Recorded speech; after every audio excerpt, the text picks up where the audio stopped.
The morning sun cast long shadows across the pristine grounds of Buckingham Palace as Queen Camilla prepared for what she believed would be a routine ceremonial event.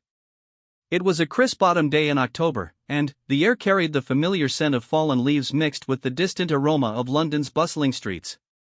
Camilla had been queen consort for over a year now, yet she still found herself navigating the complex web of royal protocols with careful consideration. Standing before her ornate mirror in the private quarters, Camilla adjusted the elegant sapphire brooch that had belonged to Queen Elizabeth II. The weight of royal responsibility had settled comfortably on her shoulders, though she often reflected on how different her life had become since marrying Charles decades ago. From a private citizen who once faced intense public scrutiny to now holding one of the most respected positions in the British monarchy, her journey had been nothing short of extraordinary. Her lady-in-waiting, Margaret Thornton, entered the room with a gentle knock. Margaret had served the royal family for nearly 2 decades and possessed an encyclopedic knowledge of royal customs and traditions. She carried herself with the quiet dignity that characterized those who had dedicated their lives to royal service. "Your Majesty, the ceremony is scheduled to begin in 30 minutes, Margaret announced, her voice carrying the refined accent that seemed endemic to palace staff. "The royal guard has been in position since dawn, and the visiting dignitaries from the Commonwealth nations have already arrived." Camilla nodded thoughtfully, smoothing down her royal blue coat dress that had been specially tailored for the occasion. The garment featured intricate embroidery that told subtle stories of British heritage, with small roses representing England and thistles symbolizing Scotland woven into the fabric's design. The event they were preparing for was the annual Commonwealth Heritage Celebration, a tradition that had been established during Queen Elizabeth's reign to honor the diverse cultures and shared values of the Commonwealth nations. Representatives from Australia, Canada, New Zealand, South Africa, and dozens of other nations had gathered at Buckingham Palace to participate in this meaningful ceremony. As they walked through the palace corridors, Camilla found herself admiring the portraits of previous monarchs that lined the walls. Each painting told a story of duty, service, and the evolution of the British monarchy through centuries of change. She paused momentarily before a portrait of Queen Victoria, noting the stern expression that had defined an era of imperial expansion and cultural transformation.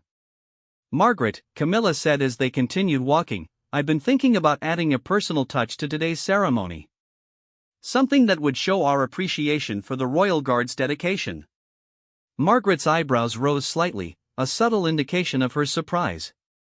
In her years of service, she had learned that when royals spoke of adding personal touches to established ceremonies, it often led to unexpected complications.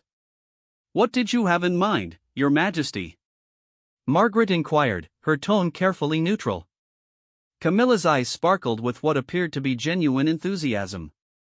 "I thought it would be wonderful to request a special salute from the guards. Not the standard ceremonial acknowledgement, but something more personal. Perhaps I could approach them directly and ask for a salute that demonstrates their individual recognition of my role as queen consort."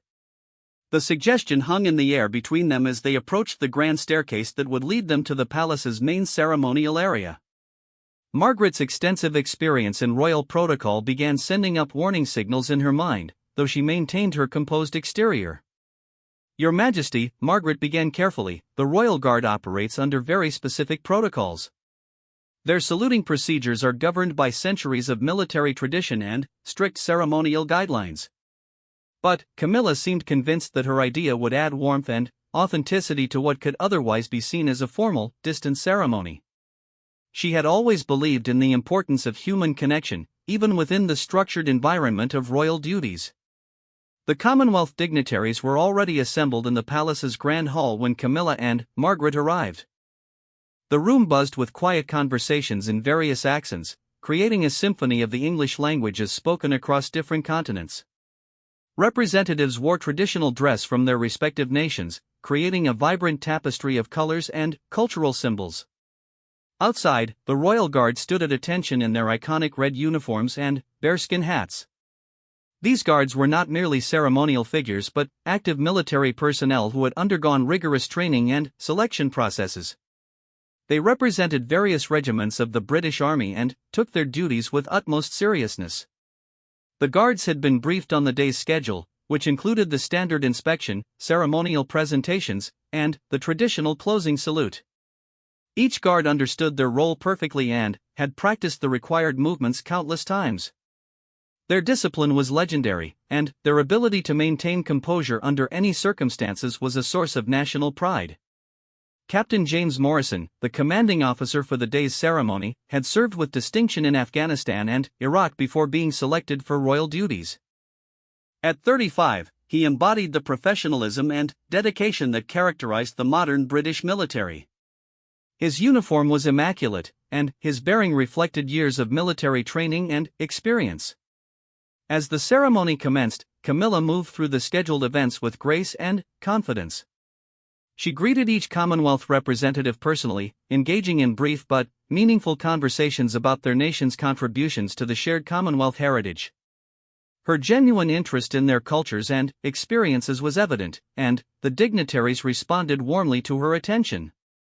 The formal presentations proceeded smoothly, with various cultural artifacts and symbolic gifts being exchanged.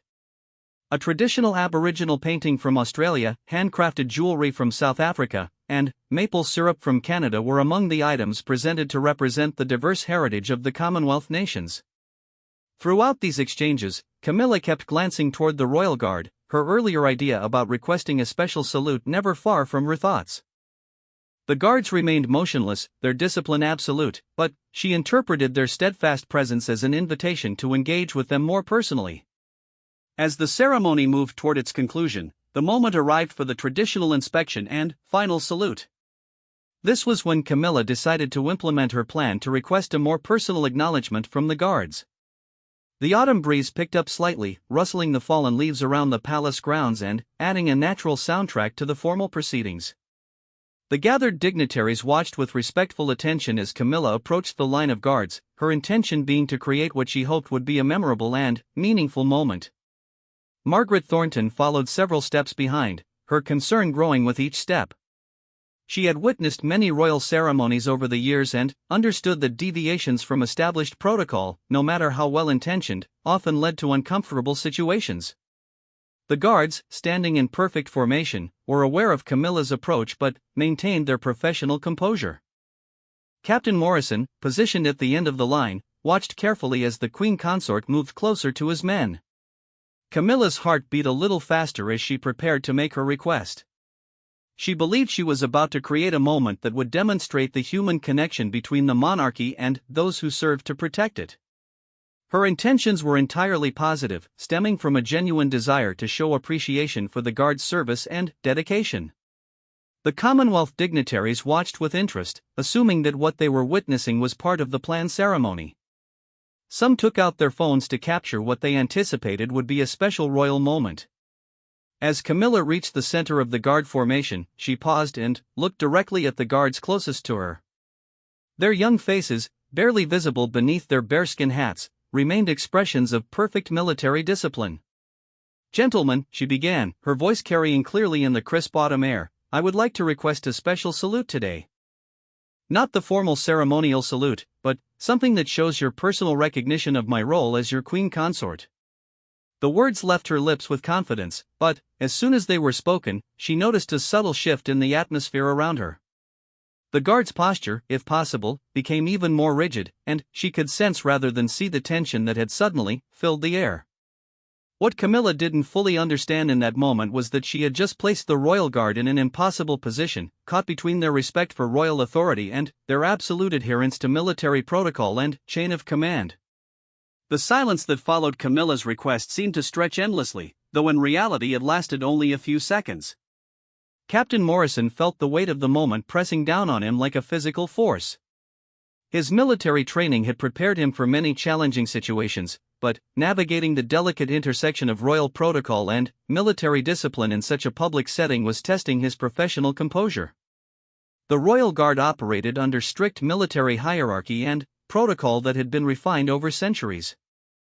Every movement, every gesture, every response was governed by detailed regulations that served not only ceremonial purposes but also maintained the discipline and effectiveness that made the British military respected worldwide. Saluting procedures were particularly sacred, as they represented the fundamental respect and recognition within military structure. Young Guardsman Thomas Fletcher, standing third in line from where Camilla had positioned herself, felt sweat beginning to form beneath his bearskin hat despite the cool autumn air.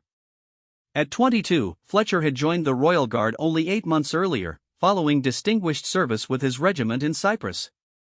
This was his first major ceremonial event, and he had spent weeks preparing for what he thought would be a straightforward ceremony.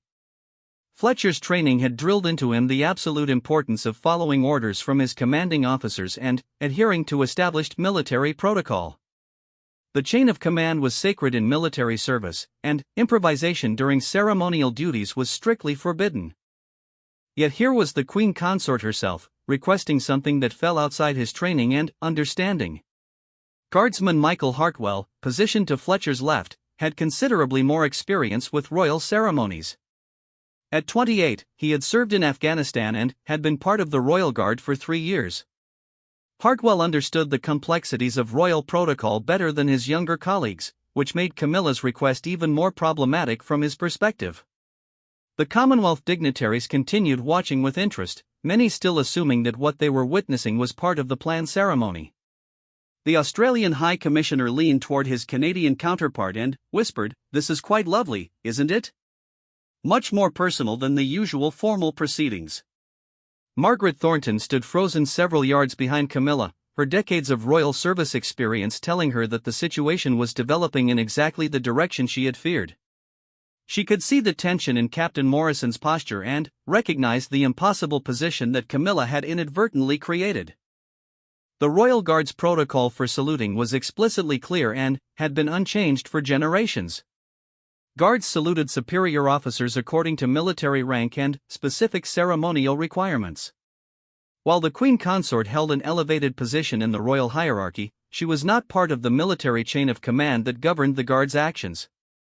Captain Morrison made a quick decision that he hoped would resolve the situation diplomatically. He stepped forward slightly and spoke in his clear, military-trained voice that carried authority without being harsh. "Your Majesty," he said, his tone respectful but firm, "the Royal Guard operates under specific military protocols for ceremonial saluting. We would be honored to provide the traditional ceremonial salute that has been prescribed for this occasion." Camilla's expression showed a moment of confusion. She had expected her request to be received with enthusiasm, not diplomatic deflection. Her understanding of royal protocol was extensive, but the intricate details of military ceremonial procedures were not her area of expertise. "I understand that, Captain," she replied, her voice maintaining its warmth despite the unexpected resistance. "But surely there's flexibility for a personal request from the Queen Consort? I'm simply asking for a gesture that acknowledges our personal connection." The word personal hung in the air uncomfortably.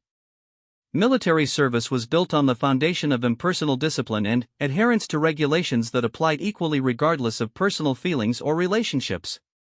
The Guards served the Crown as an institution, not as individuals responding to personal requests.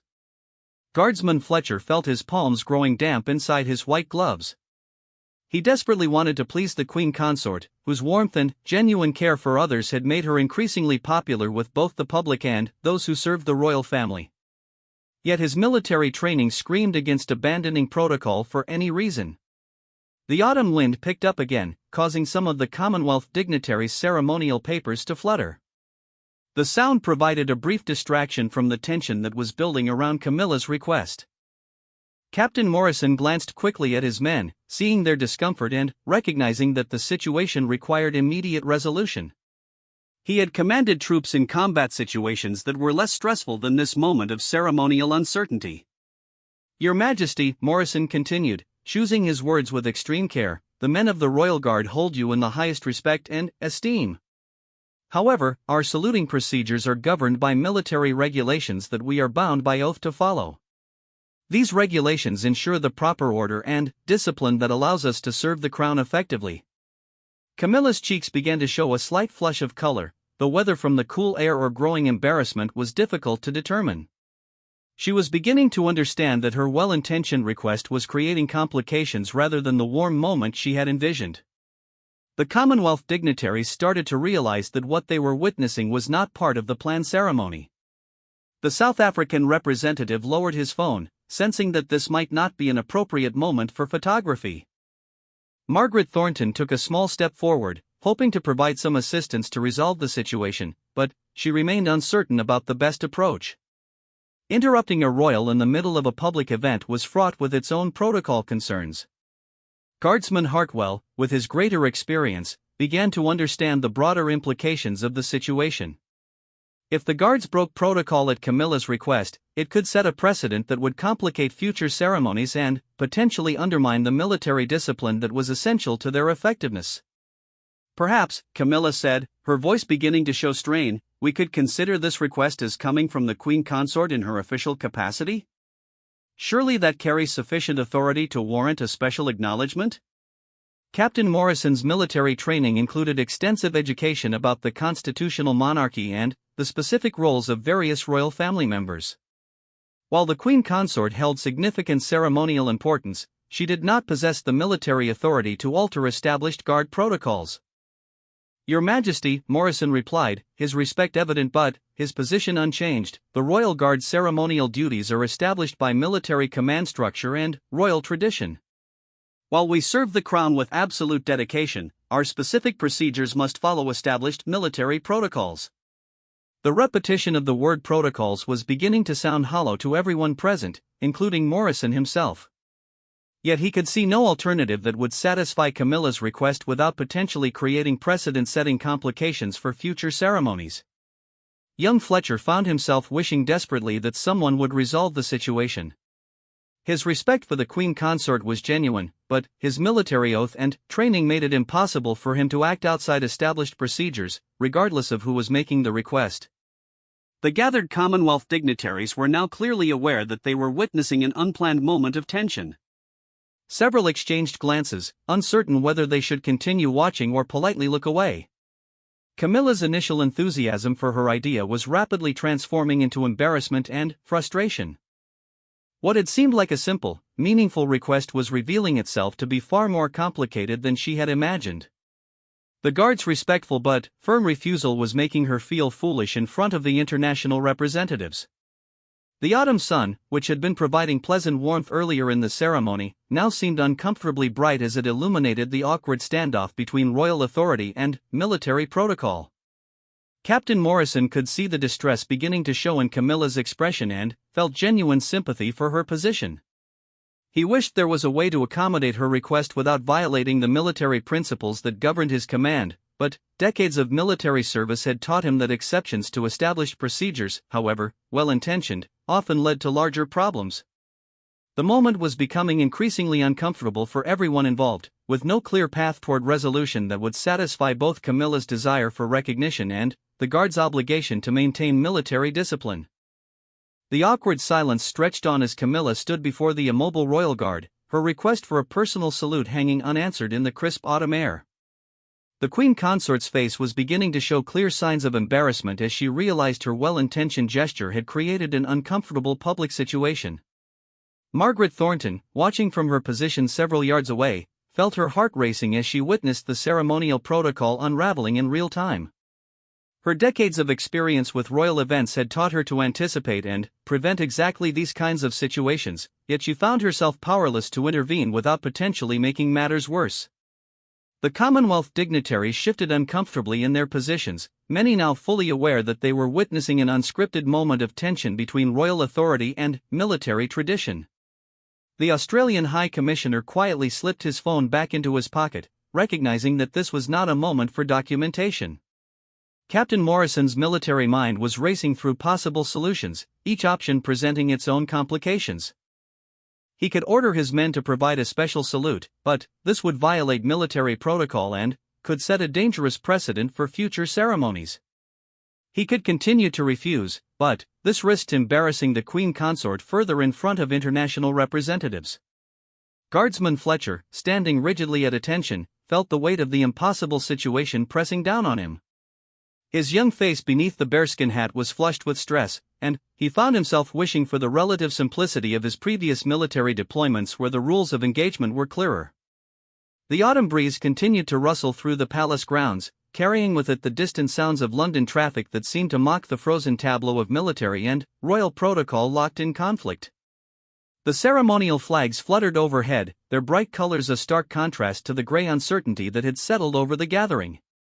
Camilla's embarrassment was now clearly visible to everyone present. Her cheeks had reddened, and her usually confident posture showed signs of uncertainty.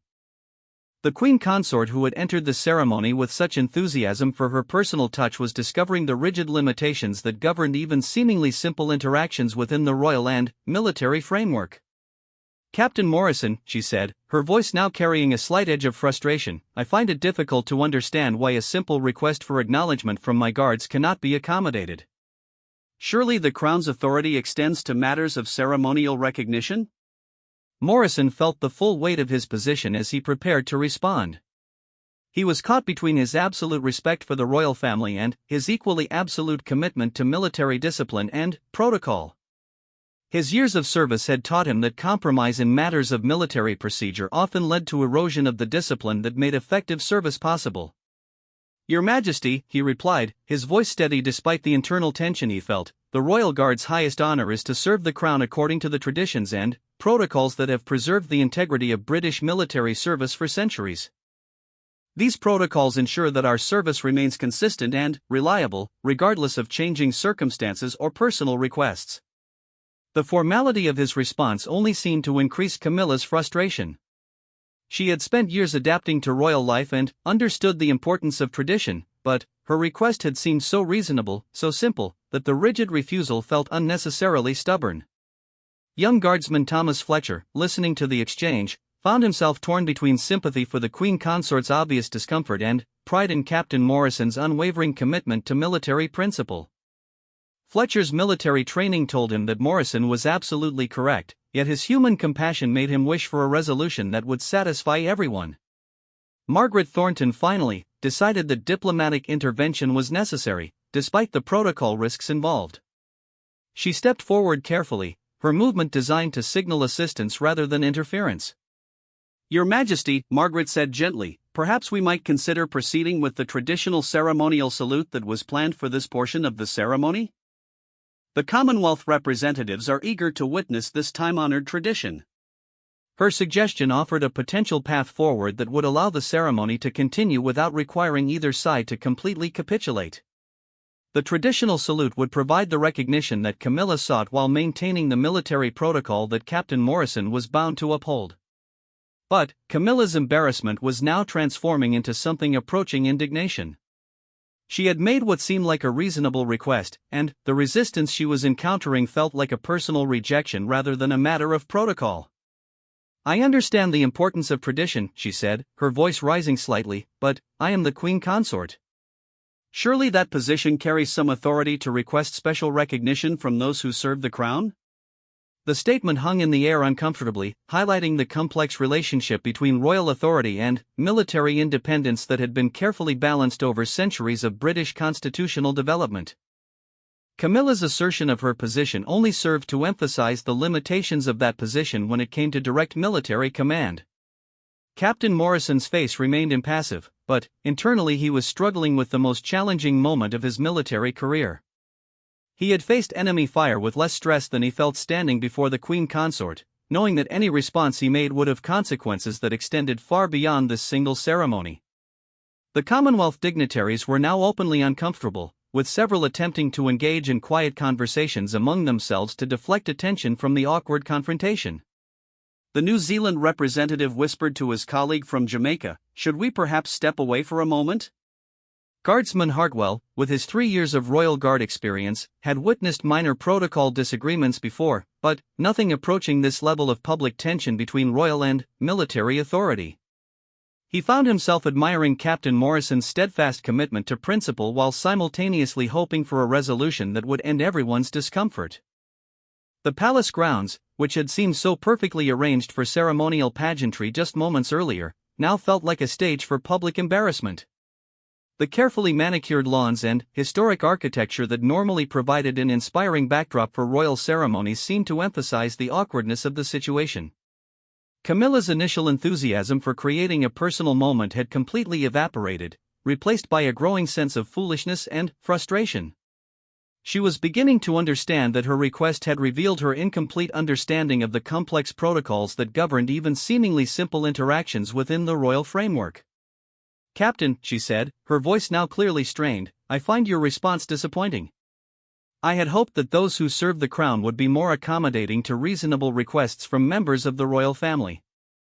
The word disappointing cut through the formal atmosphere like a blade, making everyone present acutely aware that this had moved beyond a simple protocol disagreement into something approaching a public confrontation between royal authority and military independence. Morrison's jaw tightened slightly, the only visible sign of the intense pressure he felt. His loyalty to the crown was absolute, but his commitment to military discipline was equally unwavering. He had taken an oath to serve according to military law and tradition, and that oath could not be set aside even for the queen consort. The autumn sun was beginning to sink lower in the sky, casting longer shadows across the palace grounds and adding a sense of urgency to the need for resolution. The ceremony that had begun with such promise was threatening to conclude with unprecedented awkwardness. Margaret Thornton realized that the situation was deteriorating rapidly and that more decisive intervention would be necessary to prevent lasting damage to relationships and reputations. Yet her options for intervention were limited by her own position and the public nature of the confrontation. The guards maintained their rigid military posture throughout the exchange, but their discomfort was becoming increasingly apparent to the trained eye. These were professional soldiers who took pride in their service, and being placed in a position where they could not satisfy a royal request was causing genuine distress. The tension on the palace grounds had reached a breaking point when an unexpected intervention arrived from the most unlikely source. King Charles himself appeared at the edge of the ceremonial area, having concluded his private meetings earlier than expected. His arrival was unannounced and caught everyone, including Margaret Thornton, completely by surprise. Charles took in the scene with the practiced eye of someone who had spent decades navigating the complex intersections of royal protocol and public ceremony. He could immediately sense the tension in his wife's posture, the uncomfortable stillness of the royal guard, and the awkward positioning of the Commonwealth dignitaries who seemed unsure whether to continue watching or politely look away. "My apologies for the delay," Charles announced cheerfully, his voice carrying the practiced warmth that had served him well throughout his years as heir and, now as king. "I trust the ceremony has been proceeding beautifully." His deliberate choice to act as if nothing unusual was occurring provided everyone present with a graceful opportunity to reset the situation. Camilla's expression immediately shifted from frustration to relief, while Captain Morrison felt the pressure on his shoulders lighten considerably.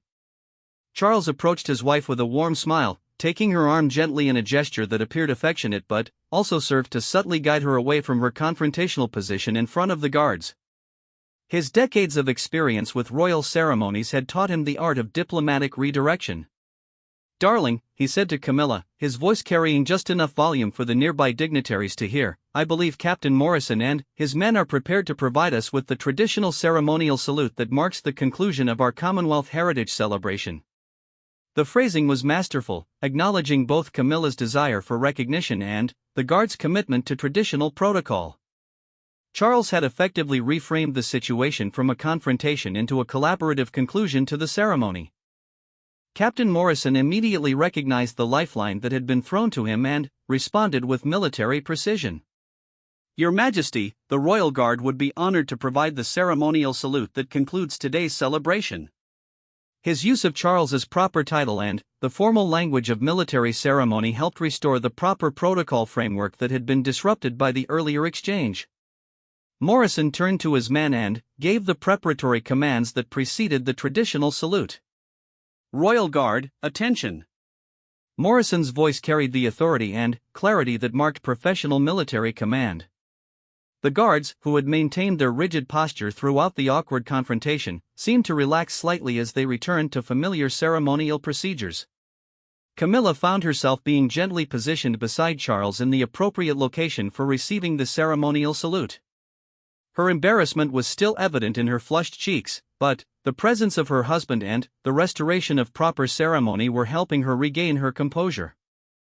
The Commonwealth dignitaries, sensing that the ceremony was returning to its planned course, moved closer to witness the traditional conclusion. The Australian High Commissioner quietly retrieved his phone, deciding that the formal salute would be appropriate to document. "Present arms." Captain Morrison commanded, and the Royal Guard executed the movement with the precision and unity that had made them legendary. Their weapons moved as one, creating a visual display of discipline and coordination that never failed to impress observers. The traditional salute that followed was executed flawlessly, with each guard performing their role exactly as prescribed by centuries of military tradition. The synchronization was perfect, the bearing was impeccable, and the respect conveyed was absolute. Charles and Camilla stood together receiving the salute, their position and demeanor conveying the dignity and authority that the ceremony was designed to honor. For the Commonwealth representatives watching, this was the memorable conclusion to the heritage celebration that they would carry back to their respective nations. As the guards completed their salute and returned to attention, Charles stepped forward to address both them and the gathered dignitaries.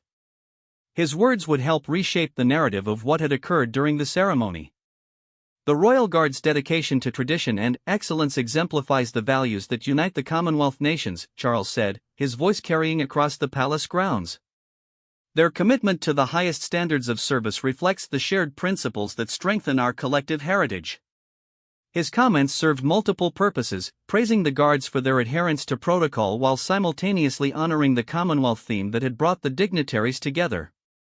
The speech helped reframe the entire ceremony around its intended purpose rather than the protocol disruption that had occurred.